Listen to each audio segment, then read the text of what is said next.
Hey everybody, thank you so much for watching another one of these interviews here at Mike Lindell's Summit. We're interviewing people about what the problems on elections, election integrity, election irregularities in their state are. With me now is Pat Colbeck, who's been on my show before. Pat, thank you so much for coming on again. I really appreciate it. Hey, no problem. My pleasure, Wayne. Well, I got to tell you, when I had you on the show before, you are always a wealth of information and knowledge on elections, Yeah. and so when I saw you, I knew I wanted to get you on again. What's going on in Michigan?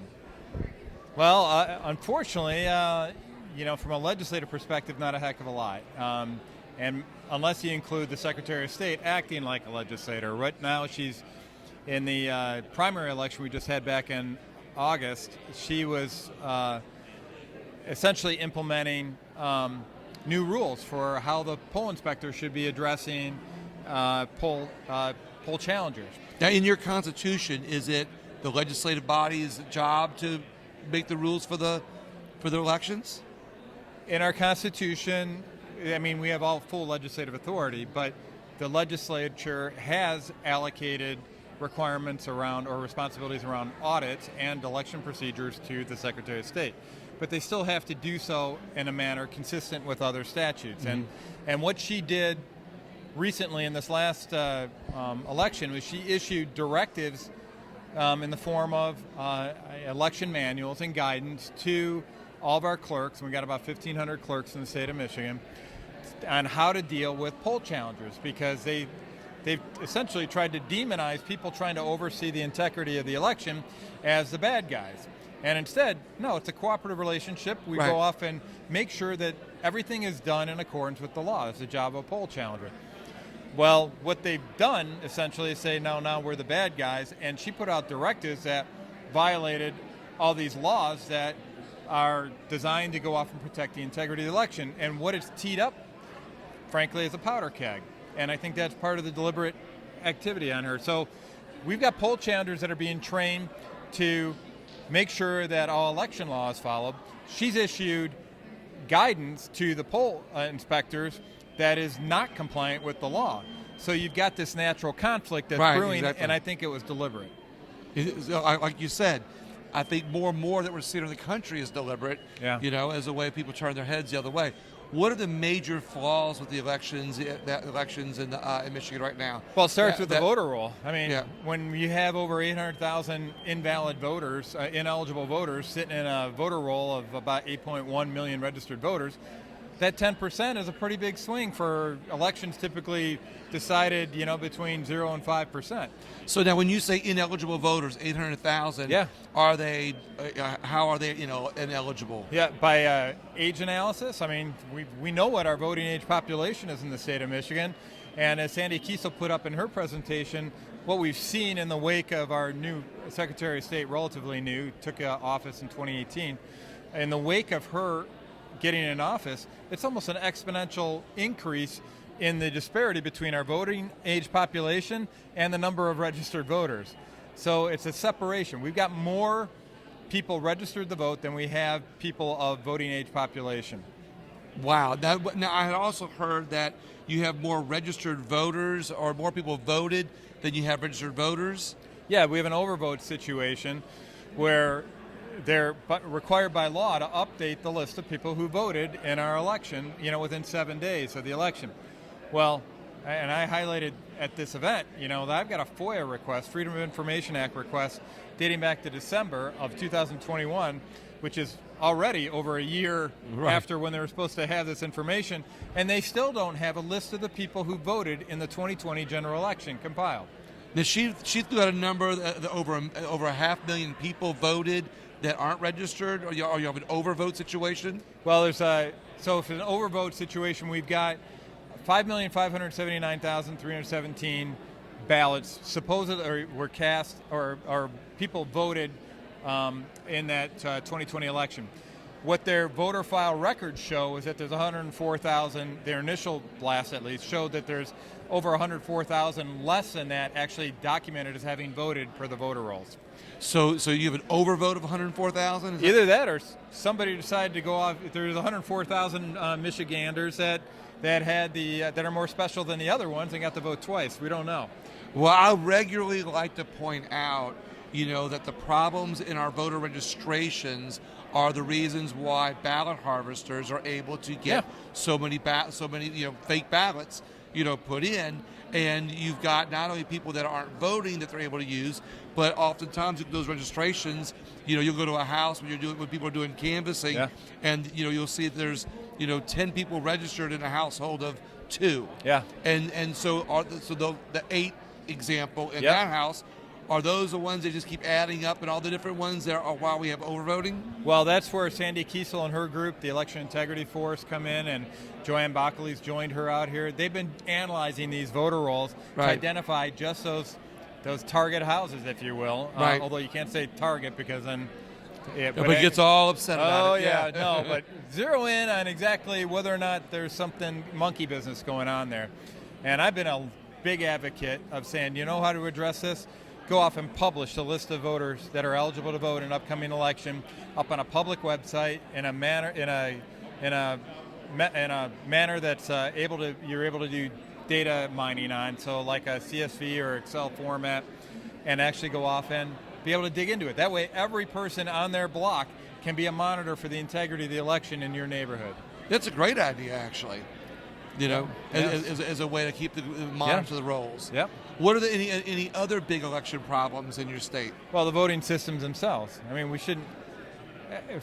A lot of clerks. What are the problems with those voting systems? Well, first and foremost is that these electronic digital voting systems are very complex, and as a result of that complexity, the responsibility for managing those systems actually gets allocated out to vendors.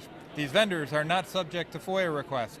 The software itself for these voting systems are not subject to FOIA requests. They're protected. And so we've gone from a system that was very, very transparent with hand counts to something that is not transparent at all. And it's all done on the under the auspices of efficiency. And really, if you're going to go off and secure the vote with the same level of integrity as a hand count, it's not efficient at all. It's going to cost you an arm and a leg, because the guys that are going to analyze that are pretty expensive, and you've got to be very disciplined with your configuration control, and we're not. So it's I think there's a lot of issues right now with the voting systems that the people with the responsibility of monitoring our elections just don't know what they don't know about these electronic voting systems. Well, not only that, but you've got a level of bureaucracy underneath the elected officials, that feel like they're protecting, the election system their own way. Yeah. And I think that let me say this, where I'm from, there's a lot of people that got upset that there's an election integrity group that's kind of doing some auditing and checking on them. Yeah. But the problem isn't with the current people. I mean, it is in a lot of cases, but most of the time it's years of problems that have just kind of carried over into the next administration and the next generation of people that work there. Yeah, but everybody can clean it up on their watch. That's what we need to have done. I think that we're seeing more and more people from the symposium a year ago to the summit today, and more groups banding together to be able to fix our elections in the right way. That I think that the different elected officials and bureaucracies have used our election systems against us or in their favor, they're waking up. I think they're seeing, I hope so. Yeah, definitely people are realizing the importance of election integrity. Despite the mantra coming from the media that this is the most secure election in American history, Rasmussen came out with a poll a couple months ago that stated that 83% of Americans believe that election integrity is a very important issue in the upcoming election. How does that happen? Exactly. If it's the most secure election in history if people are believing it? They don't. And it's because of folks like yourself getting the word out about election integrity, all the people that are at this conference, all the meddling kids as I talk to. It's the people, it's a one-on-one grassroots approach that, harkening back to the old Scooby-Doo. It's like, I would have gotten away with it. Yeah. I know what you do on Saturday mornings. Yeah, I know. Yeah, because I'm watching and listening to not only a lot of different examples of what happened with the election process in a lot of states. It's not just fraud, it's not just theft, it's irregularities, it's inefficiencies. And then, so that's what I'm doing with my podcast, is trying to get as many of those people on video so they can see all the different examples. That's good. What else are you working on your own? Because I know, letsfixstuff.org, I think. Are you still doing that? Yes. Yep. What are you working on right now that you might want to let people know about? Well, I do manage the website, so I'm doing still some technical investigations. I was out at the pit last weekend, so with Catherine Engelbrecht and Greg Phillips, and there's a lot of information, frankly, to unpack from that. We're doing investigations along the lines. A lot of the stuff that they talked about was centered in Michigan. Right. And so the actors that they identified at that symposium, the pit summit, were all names that I recognize. So what we're doing is making sure that they're held accountable. I've submitted a couple FOIA requests with the city of Detroit related to some of the findings there. We'll see if they respond.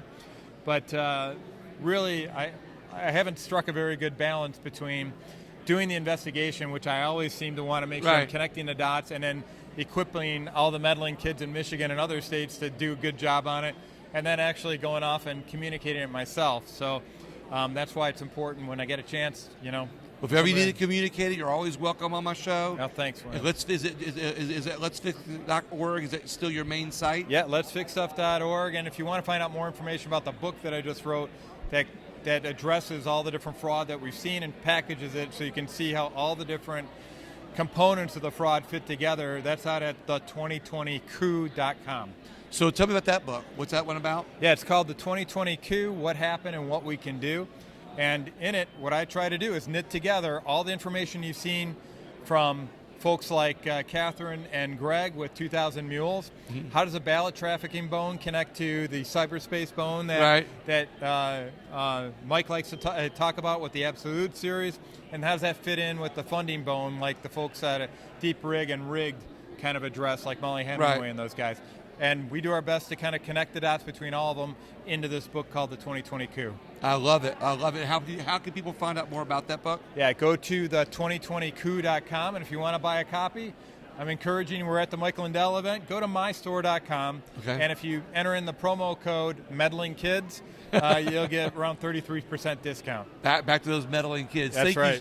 I'm so proud of them. That's what this is. I love it. This event is all about the meddling kids. I mean, at the Cyber Symposium, we had representatives from all 50 states attending. Right. This year, at this event, they're not attending. They're the ones they're not just attending. They're going off and speaking and presenting what they found. So when they try to convince Americans that the evidence of election fraud is not widespread, well, we got 50 states, red states, blue states, purple states highlighting there are problems with our election system. So that's pretty widespread. Yeah, for them to be able to go through all 50 states on stage and where everybody get up there and do a report of what's going on in their state, and you hear the problems and you see firsthand or hear firsthand what they're working on. There's no denying that our last election and our elections in general are under attack and are in trouble if we don't do something. Yes, absolutely. Like yeah, so a lot of people are saying we got to focus in on the future, the 2022, 2024. I get it. I want to focus on that. Right. We're going to have to walk and chew gum because until we hold people accountable for what happened in 2020, you're going to continue to have problems in 2022 and 2024 and so on. It's not going to stop until there are no elections. The only way you deal with bullies is that you hold them accountable for their actions, and we need to hold them accountable for their actions. I love it. Pat Colbeck, thank you so much. I really appreciate thanks, it. William. Everybody else, we're going to have another interview up here in just a second.